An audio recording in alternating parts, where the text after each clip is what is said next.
जय हिंद दोस्तों, स्वागत है आपका हमारे यूट्यूब चैनल सोशियोलॉजी क्लासेस पर।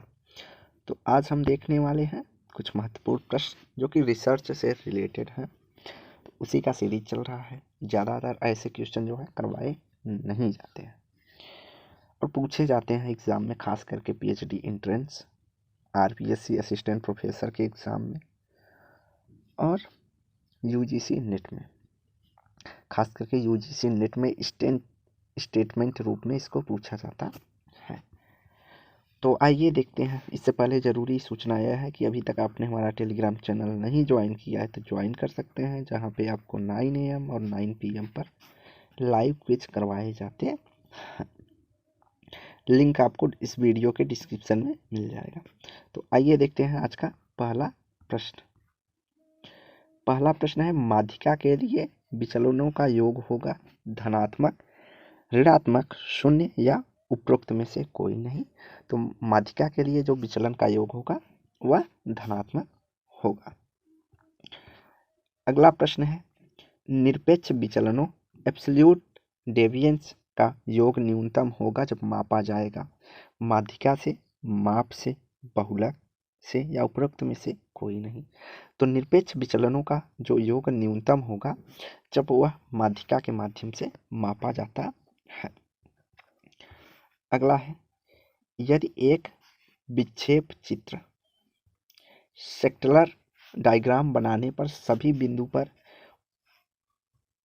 ऊपर बाएं कोने से नीचे दाएं कोने की ओर एक सरल रेखा के रूप में प्रकट हो तो इसे निष्कर्ष निकाला जा सकता है कि यह पूर्ण धनात्मक सहसंबंध है, सामान्य धनात्मक सहसंबंध है या पूर्ण ऋणात्मक सहसंबंध है या सहसंबंध नहीं है। तो यह राइट आंसर सी हो जाएगा।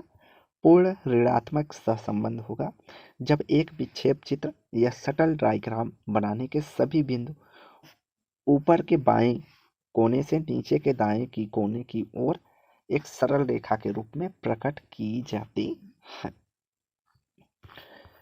अगला है, सहसंबंध का अभिप्राय है चरों के में कारण व परिणाम का संबंध, चरों के साथ साथ परिवर्तन होना, चरों में परस्पर निर्भरता पाया जाना या उपरोक्त कोई नहीं।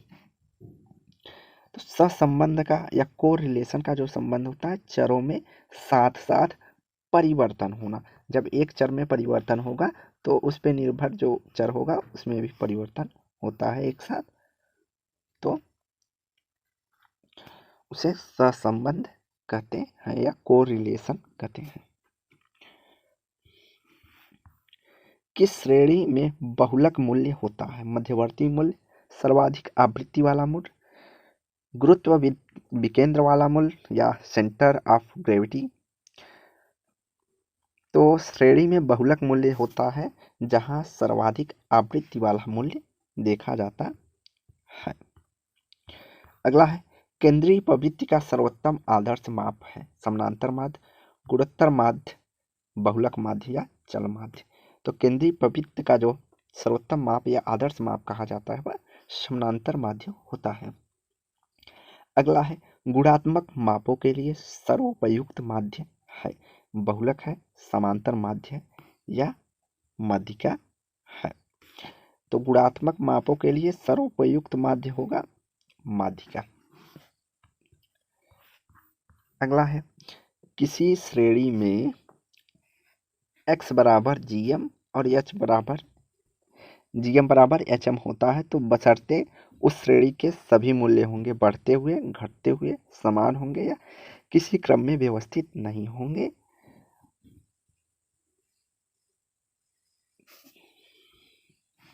तो यह राइट आंसर होगा समान होंगे। gm बराबर जब hm होगा तो वहां पे जो है समांतर माध्य जो रहेगा वह समान रहेगा।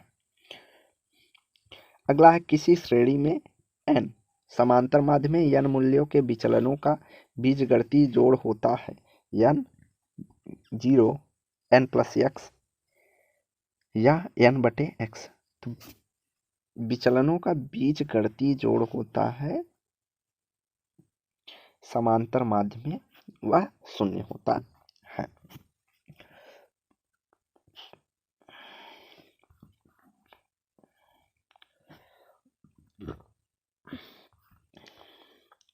अगला है, निम्नलिखित कथनों में कौन सा एक सही नहीं है? फिशर का सूचकांक के संदर्भ में लेस्पेयर के सूचकांक L बराबर पार्श्व सूचकांक P के बीच स्थित होता है। L एवं P का अंकगणितीय माध्य है फिशर। L और P का ज्यामितीय माध्य है L या और P के बराबर यदि L बराबर P हो। तो यहाँ लेस्पेयर सूचकांक जो L है और पार्श्व सूचकांक P के जो अंकगणितीय माध्य के बराबर जो है फिशर का सूचकांक होता है। अगला है, निम्नलिखित कथनों पर विचार कीजिए। चतुर्थक विचलन अपेक्षाकृत अधिक अनुदेशित परास है या अत्यधिक मधु एक्सट्रीम आइटम के परीक्षण में अमान्य करता है। चतुर्थक विचलन गुणांक जो है कोफिशिएंट ऑफ क्योर्टल डेविएशन विभिन्न पाटनों के विचरण कोटि का तुलना करने के लिए प्रयोग नहीं किए जाते हैं या एक श्रेणी के 10 के लिए 10 दशमक है। तो यहाँ जो तीनों कथन हैं वह सत्य है कि जो चतुर्थक विचलन अपेक्षाकृत अधिक अनुदेशित परास है यह अत्यधिक मदों या एक्सट्रीम परीक्षण में अमान्य माने जाते हैं या अमान्य करता है। चतुर्थक विचलन गुणांक जो है विभिन्न बंटनों के विचरण के कोट की तुलना करने के लिए प्रयोग नहीं किए जा सकते और एक श्रेणी के लिए 10 दशमक हैं। यह तीनों सही है। अगला है, निम्नलिखित सूचकांकों में से कौन सा एक कालोत्क्रमण एवं उत्पादन उत्क्रमण परीक्षणों को टाइम रिवेलेंसल और फैक्टर रिवर्सल दोनों को संतुष्ट करता है? लेस्पेयर सूचकांक, फिशर सूचकांक, पास्चे सूचकांक या केली सूचकांक। तो यहाँ राइट आंसर जो हो जाएगा वह हो जाएगा बी, फिशर सूचकांक है जो एक कालोत्क्रमण और उपादान उत्क्रमण परीक्षणों दोनों को जो है संतुष्ट करता है। अगला, सत्य कथन की पहचान कीजिए। संगणना विधि में अनुसंधानकर्ता समस्त क्षेत्र का अध्ययन करता है।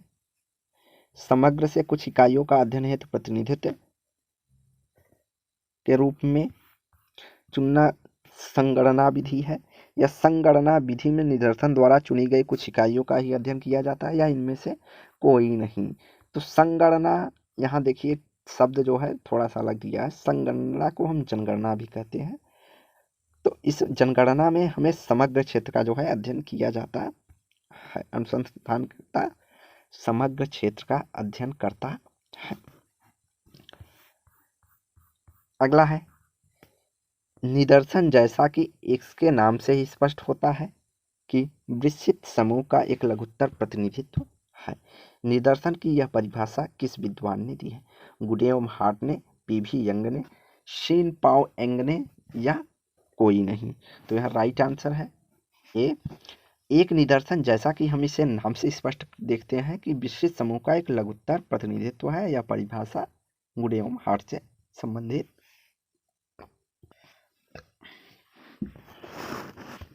अगला है, एक सांख्यिकी निदर्शन संपूर्ण समूह अथवा योग का एक लघुकृत आकार का चित्र है जिसमें एक निदर्शन से लिया गया है। यह गुडे एवं हार्ट यह परिभाषा किसके द्वारा दी गई है? गुडे एवं हार्ट के द्वारा, पीवी यंग के द्वारा, बोगार्ट्स के द्वारा या इनमें से कोई नहीं। तो यह पीवी यंग की डिफिनेशन है कि सांख्यिकी निदर्शन संपूर्ण समूह अथवा योग का लघुत्तर आकार चित्र है जिससे कि हम निदर्शन लेते हैं। अगला जो प्रश्न है, निदर्शन एक पूर्ण निर्धारित योजना के अनुसार इकाइयों के एक समूह में से निश्चित प्रतिशत का चयन है। यह किस विद्वान की परिभाषा है? बोगार्ट्स की, जोहोदा एवं कुक का, जोचर का, गिडिंग्स का। तो समूह से निश्चित प्रतिशत का चयन करना ही एक निदर्शन होता है, ऐसा जो परिभाषित करते हैं वह बोगार्ट्स करते हैं। अगला है, एक निदर्शन समग्र का वह अंश है एक निदर्शन समग्र का वह अंश है जिसका अध्ययन हम अनुसंधान के उद्देश्य के लिए करते हैं। यह परिभाषा संबंधित है सिम्पसन और कॉफॉफ, जोहोदा व कुक, सीन पाओ यंग के द्वारा या इनमें से कोई नहीं। तो यह जो परिभाषा यह सिम्पसन और कॉफॉफ है से संबंधित कि निदर्शन समग्र का वह अंश है जिसका अध्ययन हम अनुसंधान के उद्देश्य के लिए करते हैं। नेक्स्ट क्वेश्चन है, एक सांख्यिकी निदर्शन संपूर्ण समूह का प्रातिनिधिक अंश है। यह परिभाषा किस विद्वान की है? मैकाइबर व पेज की, मजुमदार व मदान की, सीन पाओ यंग की या इनमें से कोई नहीं। तो यह जो डिफिनेशन है वह सीन पाओ यंग की से संबंधित है कि एक सांख्यिकी निदर्शन संपूर्ण समूह का प्रातिनिधिक अंश है। अगला है, जोहोदा व गुडे एवं हार्ट ने निदर्शन का मुख्य रूप से कितने भागों में विभक्त किया है? 1, 2, 3 या 4। जोहोदा एवं गुडे एवं हार्ट ने निदर्शन के 2 प्रकारों की चर्चा की है, एक प्रोबेबिलिटी, एक नॉन प्रोबेबिलिटी, संभावित और गैर संभावित। तो नेक्स्ट क्वेश्चन है, संभावित निदर्शन को हम किस नाम से जानते हैं? दैव निदर्शन, असीमित निदर्शन, स्तरीकृत निदर्शन या इनमें से कोई नहीं। तो संभावित निदर्शन को हम दैव निदर्शन के नाम से जानते हैं और इसका एक टाइप जो है स्ट्रैटिफिकेशन निदर्शन भी इसमें जो है संभावित वाले में, प्रोबेबिलिटी वाले सैंपलिंग में शामिल किया जाता है। अगला है, समस्त इकाइयों के चुनने की पूर्ण संभावना हो तो कौन सा निदर्शन का उपयोग किया जाता है? सरल निदर्शन, कठिन निदर्शन, सरल दैव निदर्शन या इनमें से कोई नहीं। तो सरल दैव निदर्शन जो होता है उनमें सभी जो संपूर्ण इकाई होती हैं, हमारे पॉपुलेशन होता है, उनमें जो हम निदर्शन चुनते हैं समान संभावनाएं होती हैं। अगला है, दैव निदर्शन वही होगा जिसमें समग्र की प्रत्येक इकाई निदर्शन में सम्मिलित होने का समान अवसर हो। यह शब्द किस विद्वान के हैं? फ्रैंक एट्स, जॉक, जोहोदा और कुक, जोचर या इनमें से कोई नहीं। तो यह राइट आंसर हो जाएगा फ्रैंक एट्स का कहना है कि दैव निदर्शन वही होगा जिसमें समग्र की प्रत्येक इकाइयों को निदर्शन में सम्मिलित होने का समान अवसर मिलता है। अगला है, प्रोफेसर टिपेट कितने अंकों वाली संख्याओं की एक सूची बनाई है? 1, 2, 4 या 3। तो प्रोफेसर टिपेट ने 4 अंकों की संख्याओं वाली एक सूची बनाई थी। अगला है, भौगोलिक क्षेत्र के चुनाव के लिए किस विधि का उपयोग किया जाता है? ग्रिड प्रणाली, टिपेट विधि, टिकट प्रणाली या लॉटरी प्रणाली। तो भौगोलिक क्षेत्रों के चुनाव के लिए जो है ग्रिड प्रणाली का उपलब्ध जो है प्रयोग किया जाता है। सीमित दैव निदर्शन को कितने भागों में बांटा गया है? 2, 3, 4 या 5। तो सीमित दैव निदर्शन को 2 भागों में बांटा गया है। अगला है, सही जोड़े बनाइए।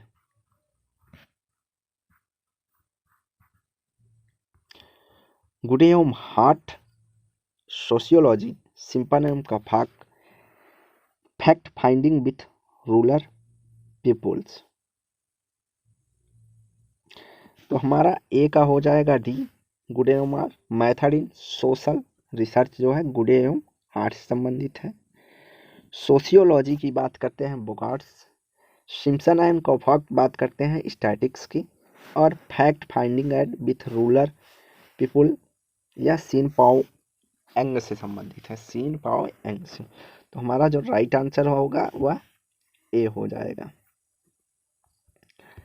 अगला है, नियंत्रित अवलोकन को उसकी प्रकृति के आधार पर कितने भागों में बांटा गया है? 3, 4, 5 या 2। तो राइट आंसर हो जाएगा 3। अगला प्रश्न है, निम्नलिखित में से किस प्रकार के अवलोकन में अध्ययनकर्ता अध्ययन किए जाने वाले समूह में रहता है उसका एक अंग बनकर तथ्यों का संकलन करता है? सहभागी अवलोकन, असहभागी अवलोकन, नियंत्रित अवलोकन या इनमें से कोई नहीं। तो हो जाएगा हमारा राइट आंसर सहभागी अवलोकन। तो यह मोस्ट इम्पॉर्टेंट क्वेश्चन है। ज़्यादातर इसके उदाहरण देकर यह क्वेश्चन पूछ लिया जाता है। जब अवलोकनकर्ता किसी समूह के जीवन में भाग लिए बिना समूह की क्रियाओं से अलग रहकर एक वैज्ञानिक के भांति अध्ययन करता है तो उसे कौन सा अवलोकन कहेंगे? सहभागी अवलोकन, असहभागी अवलोकन, अर्ध सहभागी अवलोकन या इनमें से कोई नहीं? तो समूह में भाग लिए बिना जब समूह की क्रियाओं का अध्ययन करता है व्यक्ति तो वह असहभागी अवलोकन होता है। और जबकि अर्ध सहभागी होगा जब व्यक्ति कुछ समय के लिए समूह का हिस्सा रहता है, उसके बाद समूह से अलग हो जाता है और तब अपने निष्कर्षों को निकालता है, तो उसे अर्ध सहभागी अवलोकन कहते हैं। सहभागी व अर्ध सहभागी अवलोकन के मध्य के मार्ग अपनाने की बात किस विद्वान ने की है? जोचर, पीवी यंग, तो यहाँ गुडेम, हार्ट और लिपले। तो यहाँ जो अर्ध सहभागी है यहाँ केवल असहभागी होगा। तो सहभागी व असहभागी अवलोकन के मध्य के मार्ग को अपनाने की बात जो करते हैं वह गुड एवं हार्ट कहते हैं, जिसको हम अर्ध सहभागी अवलोकन के नाम से जानते हैं। अगला है जब अवलोकनकर्ता किसी समूह के लिए भाग लिए बिना किसी समूह की क्रियाओं से अलग रहकर एक वैज्ञानिक की भांति अवलोकन करता है तो उसे हम असहभागी अवलोकन कहते हैं। रिपीट हो गया है क्वेश्चन, तो यह भी क्वेश्चन रिपीटेड है तो इसको भी छोड़ते हैं। नियंत्रित अवलोकन के कितने प्रकार से प्रमुखता देखा जाता है? 1, 2, 3 या 4? तो अवलोकन को 2 प्रकार से देखा जाता है, एक नियंत्रित, दूसरा अनियंत्रित अवलोकन।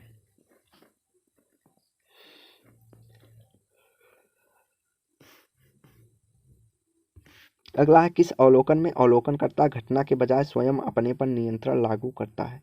अनियंत्रित अवलोकन, नियंत्रित अवलोकन पे, सहभागी अवलोकन पे या असहभागी अवलोकन पे? तो नियंत्रित अवलोकन में अवलोकनकर्ता घटना के बजाय स्वयं अपने पर नियंत्रण रखता है।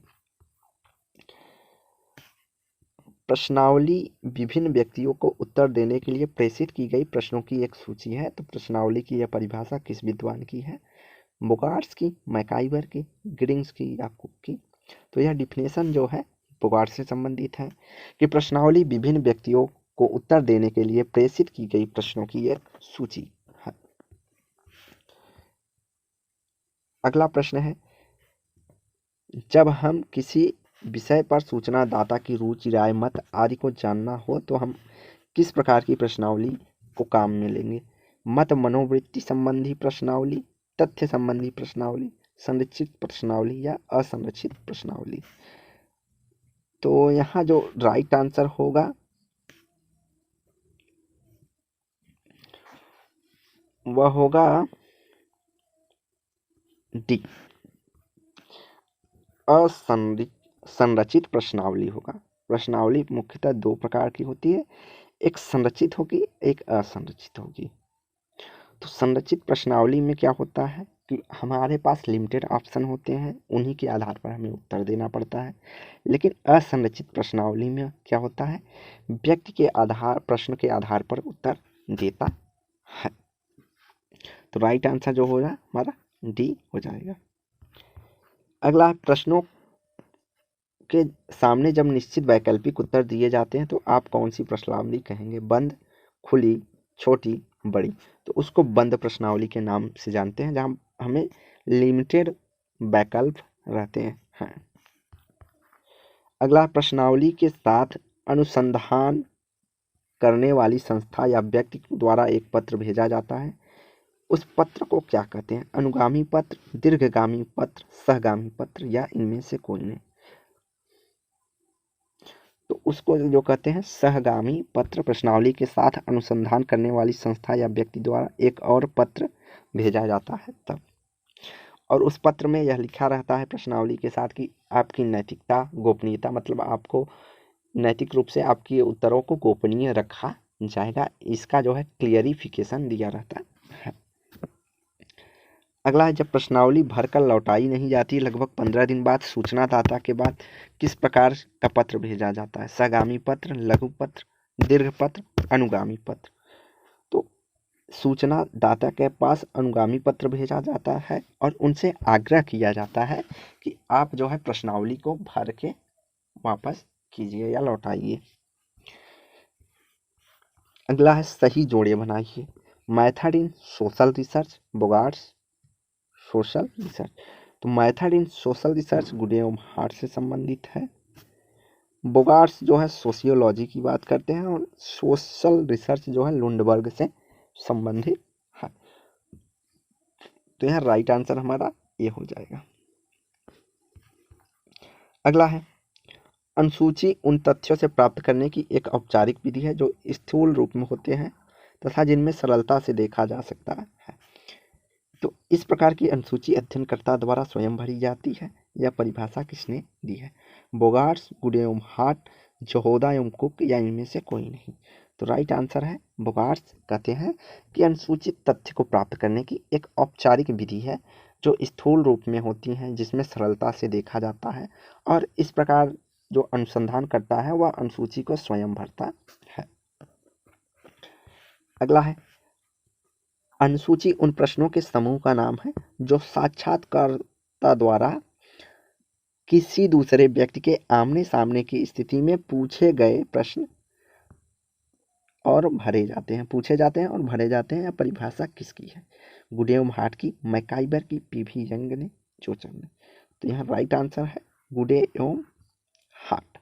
तो प्रश्नावली से, अनुसूची से क्वेश्चन ऑफकोर्सली पूछे जाते हैं एग्जाम में। अगला जो है, लुंडबर्ग ने अनुसूची के कितने दो प्रकार बताए हैं? 1, 2, 3 या 4? तो लुंडबर्ग ने 3 प्रकार के प्रश्नावलियों की चर्चा की है। अगला है, पीवी यंग ने कितने प्रकार के प्रश्नावलियों का उल्लेख किया है? तो पीवी यंग ने 4 प्रकार की प्रश्नावलियों का उल्लेख किया है। असत्य कथन को छाटिए। अनुसूची उत्तरदाता के पास डाक द्वारा भेजी नहीं जाती है। अनुसूची प्राथमिक तथ्य संकलन की एक विधि है। यह भी सही है, यह भी सही है। अनुसूची में साक्षात्कारकर्ता कार का गुण नहीं पाया जाता है, तो यह गलत चीज है।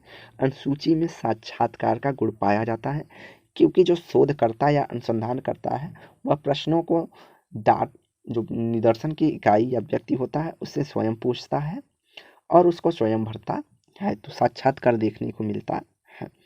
और इसका एक और विशेषता है कि यह ज़्यादातर अशिक्षित लोगों पर प्रयोग किया जाता है अनुसूचित का। अगला है, सही जोड़े बनाइए। इंट्रोडक्शन टू सोशल रिसर्च की बात करते हैं बोगार्ट्स, साइंटिफिक सर्वे एंड रिसर्च की बात करते हैं PV young, method in social research की बात करते हैं गुड एवं हार्ट। तो यहाँ राइट आंसर हमारा BCA हो जाएगा, ऑप्शन ए। अंग्रेजी का इंटरव्यू कितने शब्दों में से मिलकर बना है? 1, 2, 3 या 4?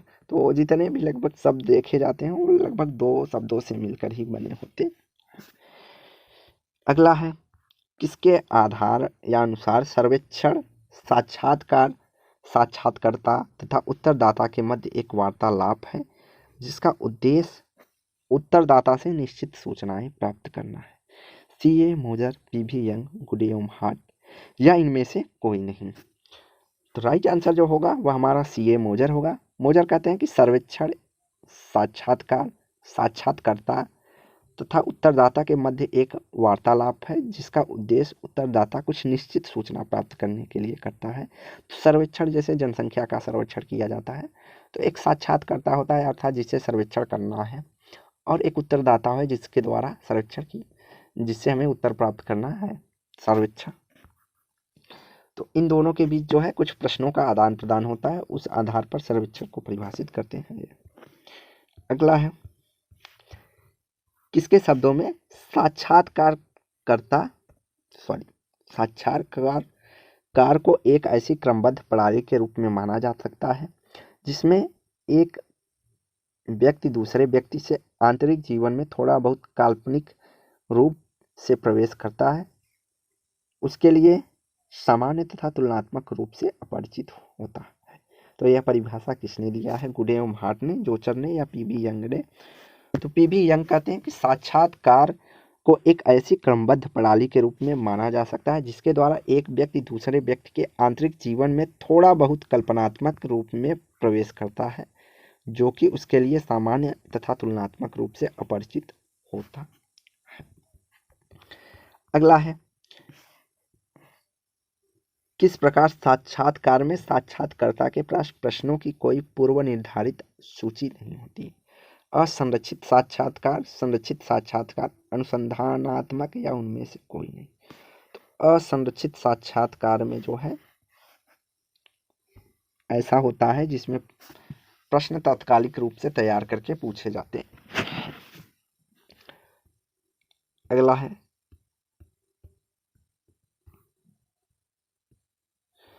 साक्षात्कार जो न तो पूर्ण रूप से संरचित होता है न ही पूर्ण रूप से असंरचित होता है, उस साक्षात्कार को कहते हैं अर्ध संरचित साक्षात्कार, संरचित साक्षात्कार, समूह साक्षात्कार या इनमें से कोई नहीं।